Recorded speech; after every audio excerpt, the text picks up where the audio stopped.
Hi friends, welcome back to our channel. I'm Nandini. ఈరోజు vlog ఏంటంటే ఇది ఫ్రైడే రోజు వ్లాగ్ అండి. ఆ రోజు మా హస్బెండ్ మటన్ తీసుకొచ్చారు. మటన్ కర్రీ ఇంకా బగారా రైస్ ప్లాన్ చేశాను. మసాలా కోసం ఇక్కడ స్పైసెస్ అన్నీ గ్రైండ్ చేసుకున్నాను.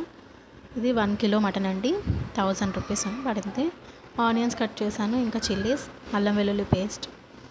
ఇంక ఇక్కడైతే మటన్ కోసం కుక్కర్ పెట్టేసుకున్నాను. అందులో ఒక బిర్యానీ ఆకు, ఇంకా పచ్చిమిర్చి, అలాగే ఇంకా ఆనియన్స్ వేసుకున్నాను. వీడియో చాలా లేట్ అయిపోయిందండి పోస్ట్ చేయడం. ఈ మధ్య కుదరలేదు పిల్లల వల్ల. ఇంకా స్కూల్కి హాఫ్ డేస్ కదా, ఇంకా నాకు టైం అయితే సెట్ అవ్వలేదు. వీడియోస్ అయితే ఉన్నాయి కానీ ఎడిటింగ్కి కుదరలేదండి.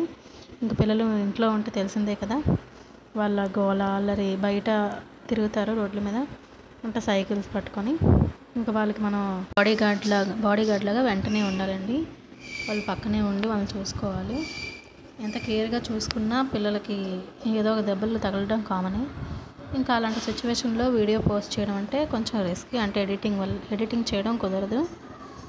ఆనియన్స్ అవన్నీ ఫ్రై అయిన తర్వాత, అల్లం వెల్లుల్లి పేస్ట్ అవి కూడా ఫ్రై అయిన తర్వాత మటన్ వేసేసుకున్నాను. ఇంకా పసుపు సాల్ట్ వేసుకున్నాను. తర్వాత నేను అది టమాటో కూడా వేసేసుకున్నానండి. ముక్క ఉడకపోవడం అనేవి ఉండదు, మనం విజిల్స్కి పెట్టేస్తాం కదా. ఇంకా కారం అలాగే మసాలా కూడా యాడ్ చేశాను. విజిల్కి పెట్టేశాను. ఒక 10 విజిల్స్ అలా వచ్చేసాయి. కొంచెం లేతకూర కదా, త్వరగానే ఉడికిపోయింది.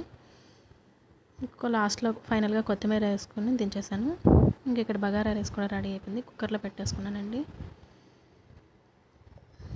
అంటే మామూలుగా బిర్యానీ ఇలా చేస్తే ఇంకా బాగుంటుంది కానీ తృప్తి ఉండదు, కూర తినే ఫీలింగ్ ఉండదని ఇంకా కూర సపరేట్గా చేసి బగారా రైస్ చేశాను.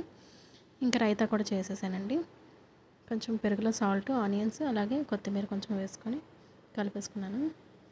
పిల్లలు కదా, వేడి చేస్తుందని రైతాతో తింటారు. ఇంకా థ్యాంక్స్ ఫర్ వాచింగ్.